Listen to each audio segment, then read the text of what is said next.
3000多枚烈也会险象环生。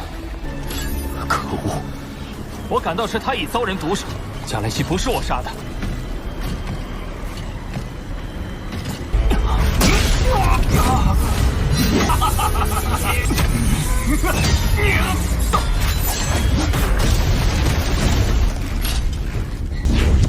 师兄，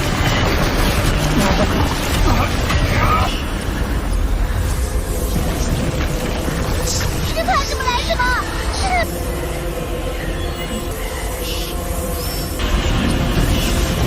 Halo kalian semua, selamat datang di channel Donghua Master. Bagaimana kabar kalian semua? Mimin harap kalian semua baik-baik saja. Dan pada video kali ini kita akan melanjutkan alur cerita dari serial Donghua Soul-Eater episode ke-153. Dan sebelum kita masuk ke cerita terbaru, mari kita sedikit mengingat cerita sebelumnya, yang dimana pada cerita sebelumnya kita telah dipertemukan dengan bos utama musuhnya Lo Feng yang bernama Po Yu yang telah berada di ranah abadi, dan alasan Po Yu ini memburu Lo Feng karena ternyata adanya masalah antara Po Yu dan juga Master Truyan alias gurunya Lo Feng. Jadi alasan Po Yu memburu Lo Feng karena ingin balas dendam kepada Master Truyan dengan menghabisi Lo Feng. Makanya kemarin Po Yu mengincar Lo Feng dan menyuruh kepada para bawahannya yang berada di ranah dari penguasa sektor sebanyak 3 buah dan juga 3 ranahnya yang berada di Master Domain untuk memburu Lo Feng. Dan kemarin Lo Feng telah berhasil melarikan diri dari ranah penguasa sektor yaitu Wu Qi, tetapi berhadapan dengan bawahan lainnya Po Yu yang berada di ranah dari Master Domain tingkatan 9 yang bernama Patuo. Dan dalam menghadapi Patuo, Lo Feng tidak mengalami kesulitan karena ia yang masih berada di ranah dari Master Domain. Tetapi tak disangka Patuo ini justru memiliki senjata rahasia Meliam Racer tingkatan E9 yang dimana sekali tembak bisa menewaskan ranah dari penguasa sektor. Dan Lo Feng kemarin bisa menahan serangan tersebut menggunakan pesawat piramidnya, dan itu merupakan inti cerita pada cerita sebelumnya. Kalau gitu pun sekarang langsung saja kita masuk ke bagian cerita terbaru. Cerita ini berlanjut dengan Lo Feng yang menghadapi serangan tembak dari Patuo, yang serangan tembak itu masih mencoba ditahan oleh Lo Feng menggunakan pesawat piramidnya, dan pada akhirnya Patuo menghentikan tembakan dari senjata lasernya, yang setelah itu Patuo menduga bahwasannya ia telah berhasil menghabisi Lo Feng. Ia pun merasa puas dengan tertawa. Tetapi tak lama kemudian tiba-tiba saja ada serangan dari Rota Ravenclaw yang menyerang ke arah dari Patuo.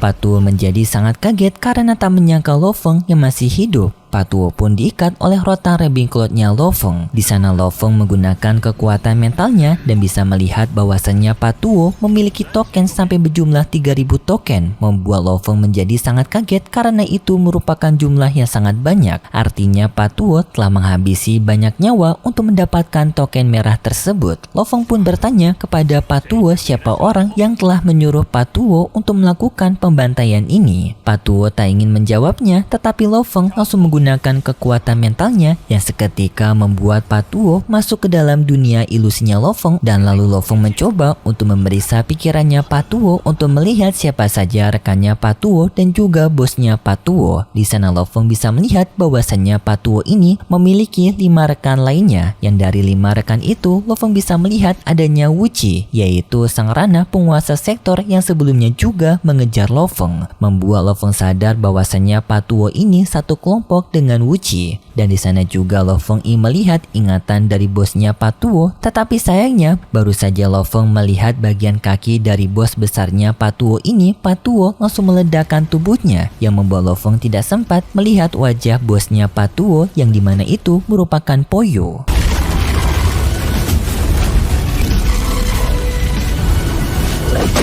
Lo Feng pun merasa sangat kecewa karena tidak bisa melihat bos utama dari Patuo ini. Tetapi informasi sebelumnya yang telah didapatkan oleh Lo Feng membuat Lo Feng sadar bahwasanya sekarang masih adanya orang yang akan menjadi musuh mereka, yaitu 5 anggota tersisa dari para rekannya Patuo. Dan di sana juga Lo Feng mengambil senjata meriam laser E5 milik Patuo karena senjata laser ini sendiri merupakan senjata laser yang sangat berbahaya. Sangat menguntungkan jika Lo Feng bisa menggunakan senjata laser E5 ini. Sedangkan di tempat dari para master abadi, mereka sekarang masih mengawasi sistem pelacakan dari para anggotanya Lo Feng untuk menyelamatkan Bolan di Gunung Magis. Tetapi di sini karena di Gunung Magis adanya suara ajaib yang mengganggu sinyal mereka, membuat mereka sulit untuk mendapatkan sinyal real time dari para kelompoknya Lo Feng, membuat mereka sulit untuk bisa mengetahui situasi yang terjadi pada Lo Feng dan juga teman-temannya. Namun di sana Master Truyan bertanya kepada Master 9 Pedang kenapa di sini mereka malah mengirimkan anak-anak untuk pergi ke Gunung Magis. Seharusnya mereka bisa mengirimkan para master yang berbakat untuk menyelidiki hal ini. Mengapa harus Lo Feng bersama teman-temannya yang masih dibilang sebagai junior menyelesaikan misi yang memiliki tingkatan bahaya yang sangat tinggi? Tetapi Master 9 Pedang menjawabnya dengan jawaban lain, yang di sini ia mencoba untuk mencari tahu siapa orang yang berada di balik dari hilangnya Bolan ini, karena mereka semua tahu bahwasanya Bolan merupakan prajurit yang sangat kuat, dan pada saat Bolan berada di kondisi lemah itu waktu dirinya berada di kondisi yang tidak waspada saja, seperti masuk ke dalam dunia virtual, yang dimana waktu itu Bolan memasuki dunia virtual untuk mengikuti kompetisi melawan Lo Feng. Dan kenapa bisa waktu Bolan memasuki dunia virtual penyerangan itu terjadi? Artinya di sini mereka itu bisa jadi telah diawasi oleh pihak musuh, yang membuat pergerakan mereka bisa diketahui, membuat pada akhirnya Bolan menghilang secara tiba-tiba. Kembali kepada Lo Feng yang memeriksa mayatnya Gelasi, tiba-tiba saja di saat itu adanya Moro yang merupakan salah satu jenius yang berada di puncak pada di kompetisi dari ruangan udara Taiju.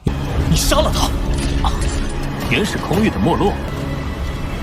Yang di sini Moro sangat kaget karena Lo Feng berada di hadapan dari tubuh dari Gelasi yang tak bernyawa lagi, membuat Moro pun menuduh bahwasanya Lo Feng telah melakukan hal ini. Lo Feng pun sangat panik karena telah dituduh oleh Moro dan mencoba untuk menjelaskan bahwasanya ia tidak melakukan hal tersebut, tetapi adanya orang lain yang telah melakukan duluan. Moro sempat tidak percaya dengan perkataan Lo Feng dan hendak melaporkan hal ini kepada Virtual Corporation. Lo Feng mencoba untuk menjelaskan lagi kepada Moro dan pada akhirnya Moro mencoba untuk memeriksa tubuhnya Gelasi. 看他身上的伤口，绝。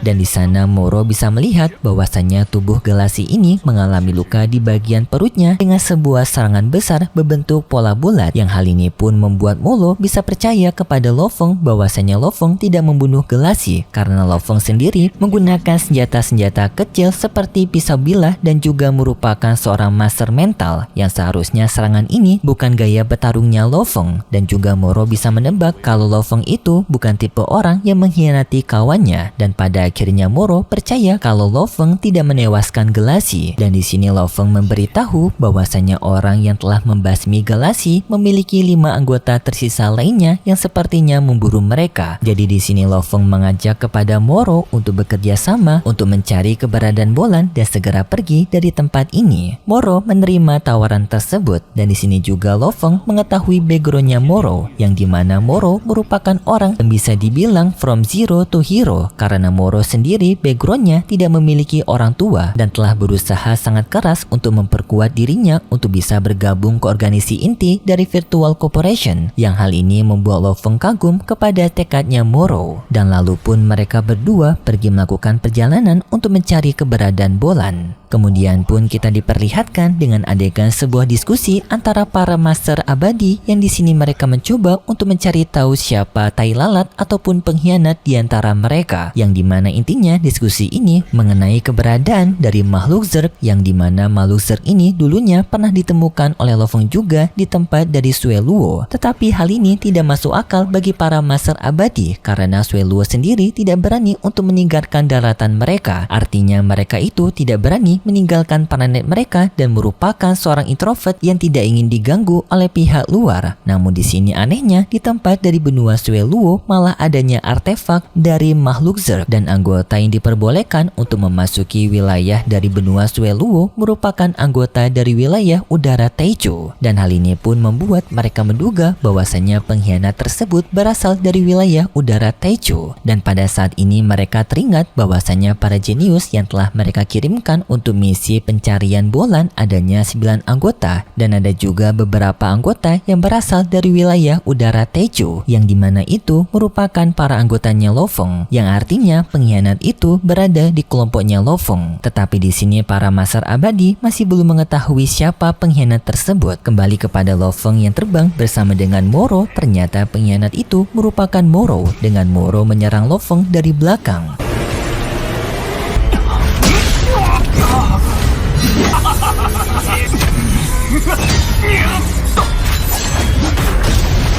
Untungnya Lo Feng dapat menghindari serangan tersebut, dan di sini juga Lo Feng sadar bahwasanya Moro merupakan orang yang telah membasmi Gelasi, bukan si Paluo sebelumnya. Lo Feng yang hendak bertarung melawan Moro tiba-tiba saja malah terkena jebakan luar angkasa.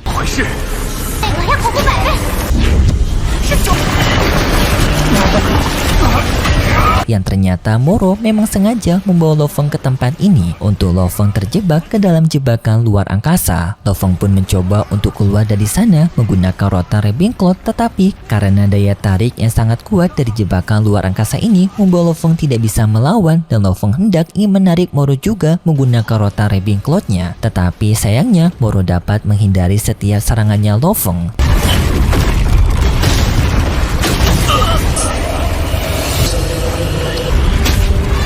Dan sayangnya juga Lo Feng malah masuk ke dalam jebakan luar angkasa itu, masuk ke dalam dunia misterius yang berbeda. Namun untuk Moro sendiri, karena sebelumnya ia telah mendapatkan foto mengenai Lo Feng yang berada di dekat dari Gelasi waktu Gelasi telah meninggoy, Moro pun berniat ingin mengambil kesempatan ini untuk memfitnah Lo Feng seolah-olah Lo Feng merupakan pengkhianat tersebut. Dan kembali kepada para Master Abadi, di sini pun Master 9 Pedang menjelaskan mengapa dirinya mengirimkan para anggota jenius dari udara Taejo, yaitu para kelompoknya Lo Feng ini, karena untuk mencari pengkhianat tersebut, yang alasannya jika mereka mengirimkan para junior ini maka pengkhianat itu akan berani untuk melakukan tindakannya. Jika mengirim para senior malah pengkhianat itu tidak akan berani muncul. Jadi cara terbaik adalah dengan mengirimkan para pasukan junior untuk membiarkan pengkhianat tersebut memakan umpan mereka, dan setelah ketahuan pengkhianat tersebut maka orang itu akan langsung ditangkap. Lo Feng sendiri yang berada di dalam jebakan luar angkasa terpengaruh oleh ilusi di jebakan tersebut sampai membuat Lo Feng melihat bayangan istrinya. Pada akhirnya Lo Feng dibangunkan oleh Babata, dan Lo Feng mencoba untuk keluar dari jebakan luar angkasa itu dengan menggunakan perubahan dari tubuh klan Moshannya menjadi pesawat ulang-alik.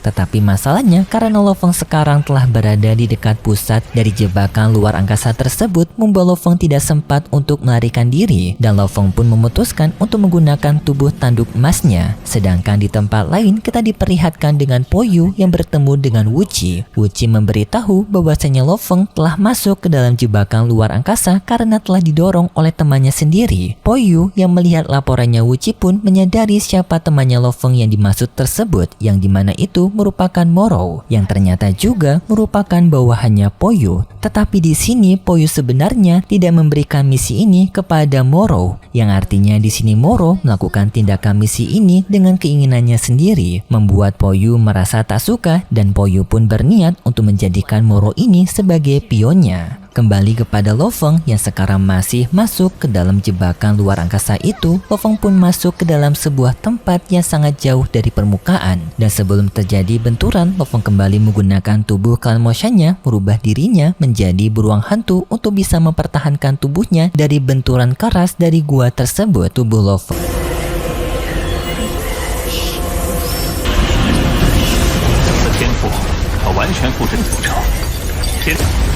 英雄幻兽。 Lofeng yang telah berubah jadi beruang hantu langsung terpecah akibat benturan tersebut, tetapi untungnya karena tubuh beruang hantu ini dapat beregenerasi dengan cepat, membuat Lofeng pun bisa kembali seperti semula. Tetapi sayangnya tekanan di sana masih belum berhenti menyerap Lofeng semakin dalam lagi di dalam jebakan luar angkasa itu, membawa Lofeng tidak ada habis-habisnya jatuh dari jebakan luar angkasa. Sedangkan di lain sisi kita diperlihatkan dengan Uka sekarang yang ternyata sedang diawasi oleh Moro. Dengan di sini Uka ingin mengincar Moro juga, dan di saat Moro ingin melakukan tindakannya, tiba-tiba saja adanya Rongjun yang bertemu dengan Uka, membuat Moro pun langsung menghentikan pergerakannya, yang setelah itu ia menemui mereka berdua. Tetapi sepertinya di sini Moro tetap akan ingin menghabisi Rongjun dan juga Uka ini, tetapi dengan cara yang berbeda, mungkin seperti cara sebelumnya, yaitu untuk menaruh Rongjun dan juga Uka ke tempat jebakan luar angkasa. Dan berikut cerita selanjutnya. Pada cerita selanjutnya, kita diperlihatkan dengan Lofeng yang berada di dunia misterius, yang bahkan di sini Babata tidak mengetahui di mana mereka. Tetapi di dalam dunia tersebut adanya beberapa anak tangga yang dapat dilalui oleh Lofeng untuk keluar dari dunia itu. Tetapi permasalahannya, setiap anak tangga memiliki tekanan yang dahsyat. Semakin Lofeng menaikinya, maka tekanannya akan semakin kuat. Dan Lofeng sendiri tidak memiliki cara lain untuk keluar dari tempat tersebut selain dirinya mencoba untuk menaiki setiap anak tangga. Dan juga Lofeng mendapatkan masalah baru dari Poyu, yang ternyata Poyu memfitnah Lofeng kepada Master Truyan dan juga para Master abadi lainnya. Dengan Poyu memfitnah Lofeng bahwasanya Lofeng telah menghabisi rekannya sendiri, yaitu Gelasi, yang membuat semua Master abadi sangat kaget mendengar kabar tersebut. Dan di sini mereka juga akan mengatur untuk memberikan hukuman kepada Lofeng, yang sepertinya bakalan ada masalah yang sangat serius nantinya bagi Lofeng karena harus menghadapi fitnahan ini. Tetapi untuk Lofeng ia masih harus mencoba untuk melawan tekanan yang berada di ruangan tangga. Dan di saat bersamaan juga Lofeng merasa khawatir mengenai Moro yang akan melakukan pemburuan kepada para anggota lainnya. Dan tebakan Lofeng benar karena tampak Moro yang akan menghadapi Rongjun. Dan juga setelah itu tampak Bolan yang berada di kondisi penuh luka, dan tak lama kemudian Moro juga menyerang Bolan yang sekarang berada di kondisi terluka. Dan itu merupakan cerita yang akan kita lihat nanti untuk episode selanjutnya di minggu depan besok. Kalau gitu pun terima kasih buat kalian semua yang sudah menonton video ini sampai akhir. Jika kalian suka dengan video kali ini, bisa beri like serta subscribe, dan sampai jumpa di video selanjutnya. See ya!